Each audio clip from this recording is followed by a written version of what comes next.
Regardless of whether in a late-night food or a Michelin-featured camp, being a gourmet specialist is horrifyingly troublesome.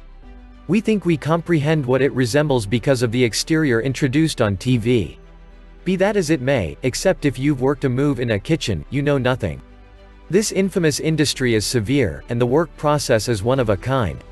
It's the sort of occupation where you get in a difficult situation for not bringing an extremely sharp blade to work.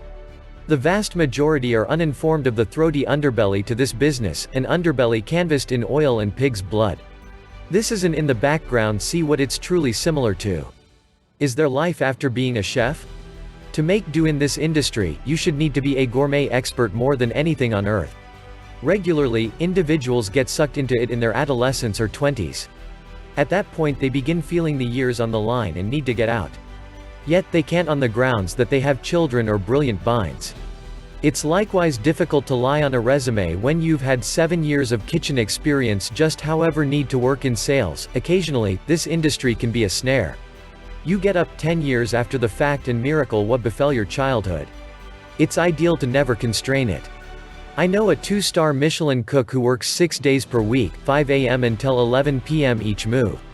Continually grinning, never down, consistently fiery, this specific culinary expert characterizes everything that a gourmet specialist ought to be. He will cook until the day he dies. That is the sort of soul you have to make do in the business. Come up short on and exhausted, you can just continue on by running on unadulterated energy. Leading the line. Likely the most troublesome piece of being a culinary expert is keeping your kitchen staffed. Eatery work is very hard. That is the reason most kitchens in significant urban communities, even the huge corporate ones, are staffed intensely by outsiders. They are glad to be there and don't think about this work underneath them, which makes them perfect candidates. This is unsanitary, sleek, awful, damp with sweat, hazardous, and overlooked work. Americans and other first-world people experience difficulty managing the unforgiving work culture, which makes them hazardous recruits. Except if he has an energy for the business, some child off the road who appears to be pleasant will betray the one who provides everything for him the second that he sees what he is getting into on a day-by-day basis. In bigger kitchens, they have relentless open calls for prep cooks and dishwashers in light of the fact that the work essentially sucks. A great many people with fantasies about running their own kitchens would prefer not to go through a quarter of a year stripping potatoes to make sure they can work with a big-name cook. You do need to take care of your obligations, and they are troublesome. The chef diet. Most gourmet specialists don't get enough rest. It requires some investment to quiet down from the madness and vitality of a kitchen.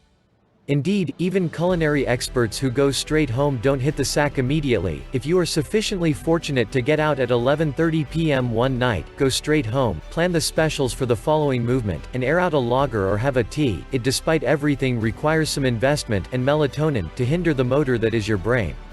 With next to no rest, most gourmet experts don't eat substantial morning meals, at any rate the ones I know. In New York City, most cooks are scarfing down smoothies or BECs, bacon, egg, and cheddar on a Kaiser roll, a NYC fundamental on a grimy metro. With possibly 4 to 5 hours of rest, there isn't sufficient time for a major breakfast. The gourmet expert should be in the kitchen, period. Then comes family dinner, which is the feast for the whole eatery staff. At the point when everyone will be on his feet for a considerable length of time, this is the calorie help before the entryways open. It tends to be great or disgraceful, contingent upon the cafe.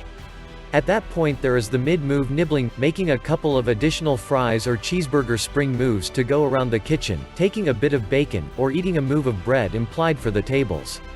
Each bite considers fuel. For those gourmet specialists, despite everything going out after the move and hanging with companions, nothing can rival oily 1 a.m. cheap food, corner store franks, or $1 pizza. Most cooks and gourmet specialists eat horribly during their week's worth of work on the off chance that they don't have work-life balance. The hours are insane.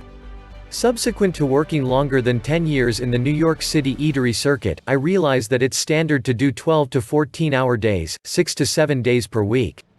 Except if it's a monstrous corporate activity, most littler foundations need steady management from the moment the food is conveyed at daybreak to the genuine shutting time when the lights are killed and the spot is bolted up. Due to these long moves, it is amazingly impolite to go to an eatery 10 minutes before shutting. A great deal of foundations all through the world are cash pits. This really is a work of adoration that influences family, companions, and individual well-being. Unsafe work conditions. The kitchen is a risky spot. Simply take a gander at the arm of a flame broil, sauté, or grill cook.